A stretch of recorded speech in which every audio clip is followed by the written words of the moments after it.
I found out about the seating chart the same way I found out about most things in my family. Too late, in public, with nowhere to put the feeling. The wedding coordinator, a kind woman named Michelle who had been running the venue's events for 12 years and who had no idea she was walking into the middle of something that had been building for 31 years, came to find me at the reception's cocktail hour with a laminated card in her hand and an apologetic expression on her face that told me before she opened her mouth that what she was about to say was not going to be small. She said she wanted to make sure I had found my table. She said she had noticed I was still in the cocktail area. She said my seat was. And here she paused, just briefly, just long enough for the pause to mean something. My seat was in the East Room. I looked at her. The East Room was not where the reception was. The East Room was an overflow space, a secondary room connected to the main ballroom by a short corridor, used for large events when the primary seating reached capacity, equipped with a monitor that showed a live feed of the main room, so overflow guests could watch speeches and toasts without missing them. It was a perfectly adequate room. It was a room I had helped select when I toured the venue 8 months earlier. It was a room I knew intimately, in fact, because I was the person who had found this venue, negotiated the contract for this venue, and written the check that made this venue possible. I was seated in the overflow room, at a table with my father's distant relatives, people I had met twice, people Ashley and my mother Donna had clearly run out of room for in the main ballroom, and had managed accordingly. In a room with a television screen showing my sister's wedding reception, while the real thing happened 30 feet away. Michelle was still looking at me with her apologetic expression. I said, "I'll find it. Thank you." And I walked to the East Room, and I found the table with my name card on it, written in the calligraphy that I had paid for along with everything else, and I sat down. I want to tell you about the 31 years before I tell you about what happened next, because the seating chart was not a mistake, and it was not an oversight, and it was not the careless product of a complicated logistics situation. It was Donna making a decision with the specific, deliberate precision of a woman who had been making decisions about me my entire life and who understood exactly what she was doing every single time. My name is Valerie. I am the oldest of Donna and Roger's 2 daughters. I am a corporate event planner and venue consultant, which is the professional version of the thing I have always been, the one who organizes, who executes, who makes the complicated machinery of an event run smoothly while the people who benefit from the smoothness enjoy it without noticing the mechanism. I have been doing this work for 9 years, and I am, without false modesty, excellent at it.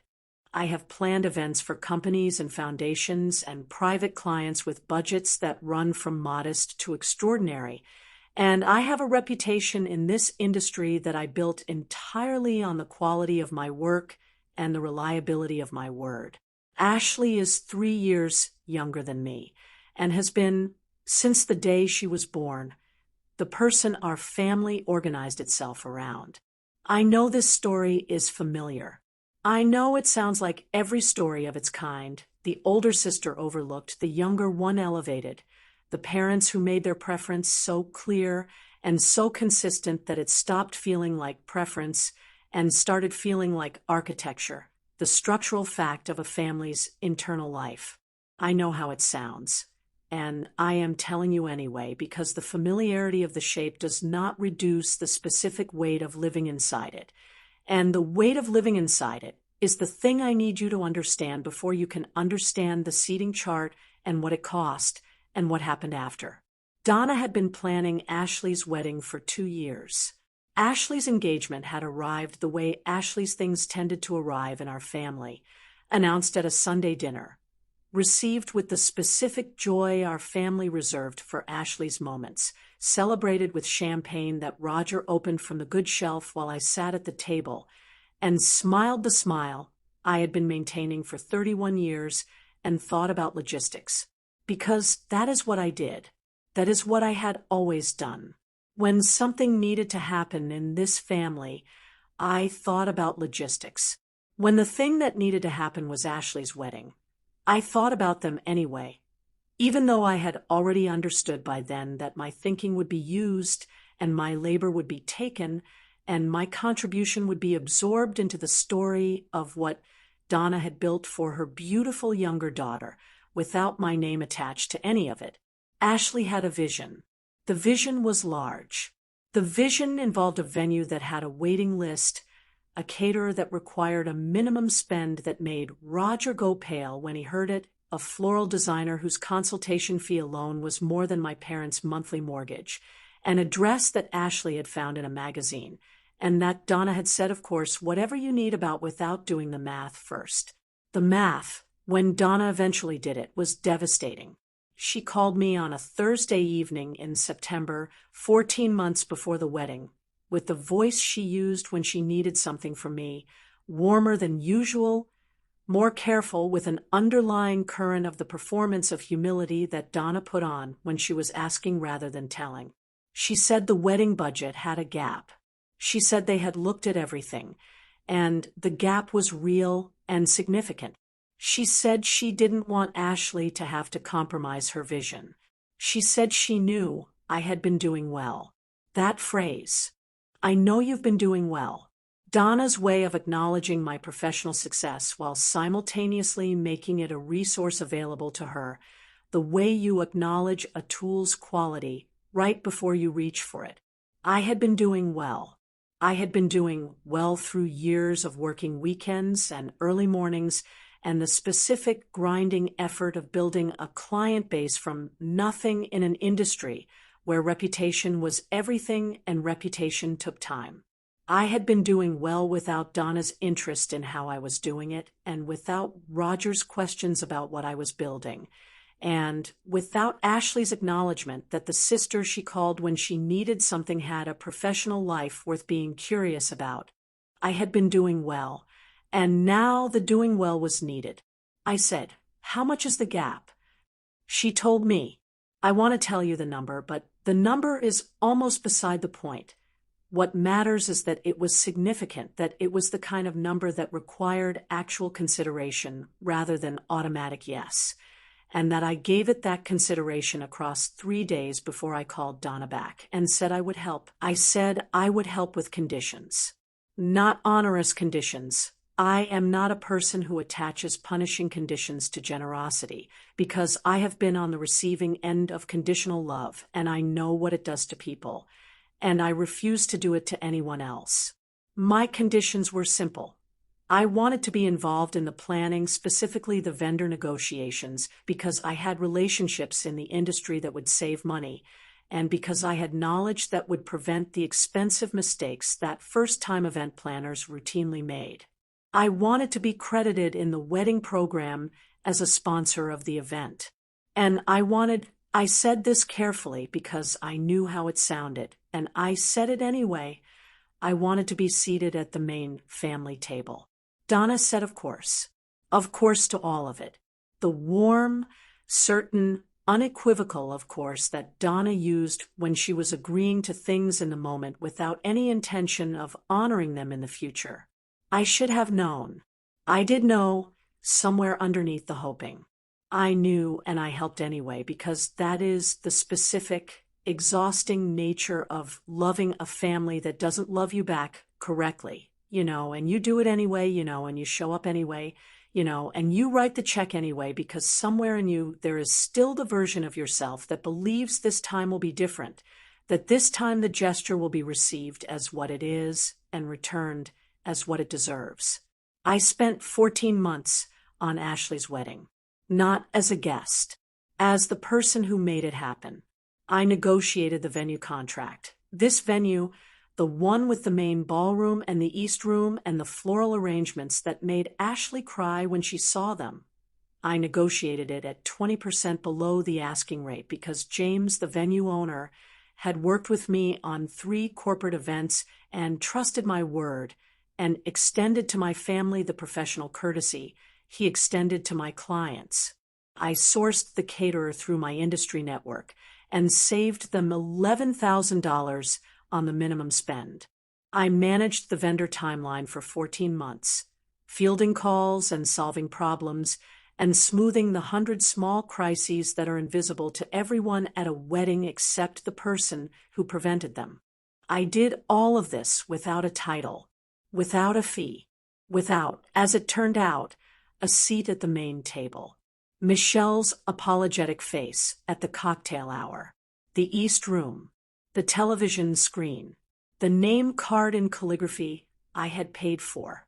I sat at that table, and I ate the food I had helped select, and I watched the monitors showing my sister's wedding reception, and I made conversation with Roger's distant relatives who were perfectly kind people who had no idea they were sharing a table with the person who had funded and planned the event they were Overflow guests at.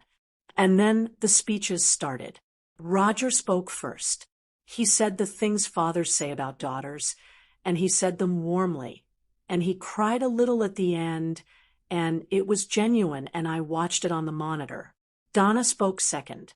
She spoke about Ashley's beauty and Ashley's grace and the joy of raising a daughter like Ashley, and she thanked everyone for coming, and she thanked the vendors by category, the florist, the caterer, the photographer, and she thanked Roger, and she thanked Ashley's new husband, and she did not say my name.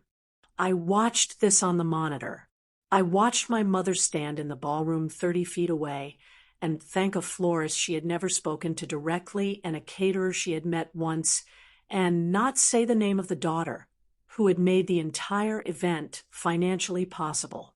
The relative sitting next to me, a woman named Barbara, who had kind eyes and no context, leaned over and said, "This is such a beautiful wedding. Did you help plan it?" I said, "In a way." And then James stood up. James, the venue owner. James, who had worked with me for 3 years. James, who had given me the 20% discount because of our professional relationship and who had been running this venue for 20 years and who had a way of speaking at his events that was warm and specific and entirely unrehearsed. He had been sitting at a table near the front, present as he always was at events that mattered to him. And when Donna finished and sat down, he stood up and he asked the DJ to give him a moment. He said, "I don't usually speak at the weddings we host. It's your day, and the last thing you need is the venue owner taking up microphone time." Light laughter. But I want to say something tonight that I think needs to be said, because there is someone in this room who I have had the privilege of working with for 3 years and who made tonight possible in ways that I don't think everyone here fully appreciates. I was watching the monitor. I was watching James on the monitor, and I did not yet understand what was happening. He said, "When Valerie came to me 8 months ago about this wedding, she came the way she always comes to me, with a plan, with a budget, with a timeline, and with the specific professionalism that I have come to associate with her name in this industry. She negotiated this contract on her family's behalf. She coordinated every vendor in this room. She solved 3 separate problems in the past 6 weeks that would have derailed tonight significantly if they hadn't been handled with the speed and competence that Valerie handles everything." He paused. "She also," he said, "funded a significant portion of this event, which I know because I have her signature on the contract and her account on my books." The main ballroom was quiet. I was in the East Room watching a monitor, and the East Room was also quiet. Barbara had stopped eating and was looking at the screen, and the distant relatives had all turned to the monitor with the particular attention of people who are realizing something has been going on that they weren't told about. James said, "Valerie, I know you're here tonight because I saw you at the cocktail hour, wherever you're sitting, and I hope they've taken good care of you. I want to say this publicly in front of your family and everyone who loves Ashley. Tonight would not look the way it looks without you. The flowers, the food, The room itself, that is your work. And you deserve to be thanked for it. He raised his glass. To Valerie. 240 people raised their glasses. I could see it on the monitor, 240 glasses going up, and in the middle of them, very visible because James was still standing near the front, I could see Donna. Donna was not raising her glass.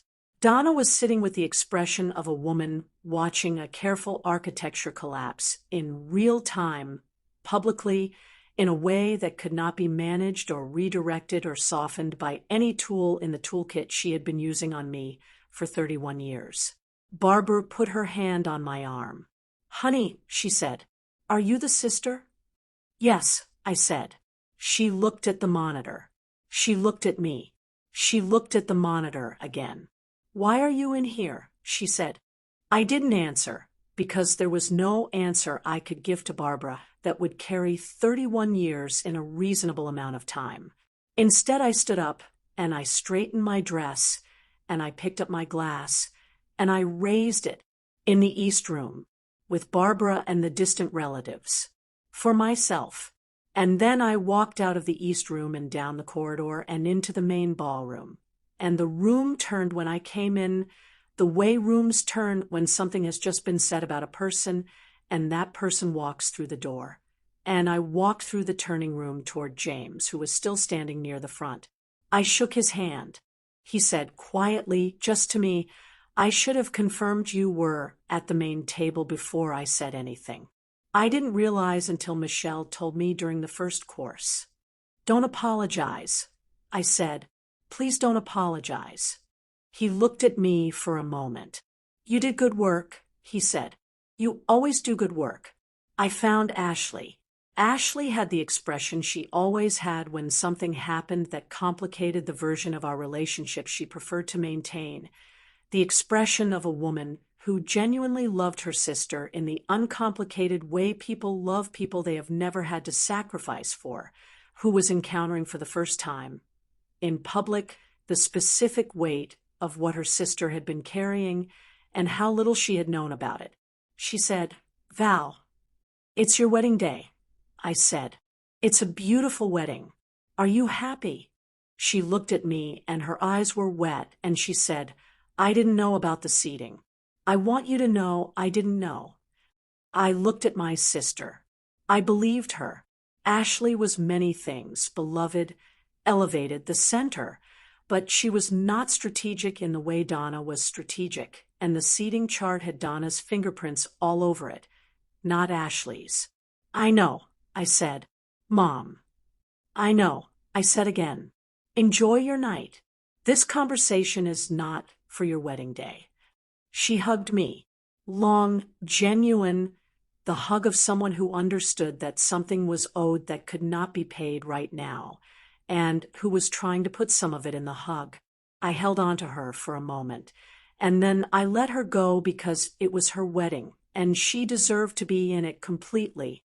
I found a spot at the edge of the room, near the bar, and I stayed for the rest of the reception. I danced with Ashley during the open dancing. I watched Roger and Ashley do their father-daughter dance. And I let myself feel the specific grief of watching your father be fully present for your sibling in the way he was never quite fully present for you. I drank a glass of something cold and let the evening be what it was, beautiful in the parts that were beautiful, painful in the parts that were painful, both at once in the way things tend to be when you have been doing the work of loving a complicated family for a long time. Donna did not speak to me. Donna, across the room, had been in conversation with her friends for the latter half of the reception in the specific way people are in conversation when they are managing their own discomfort by keeping themselves surrounded. She looked at me twice.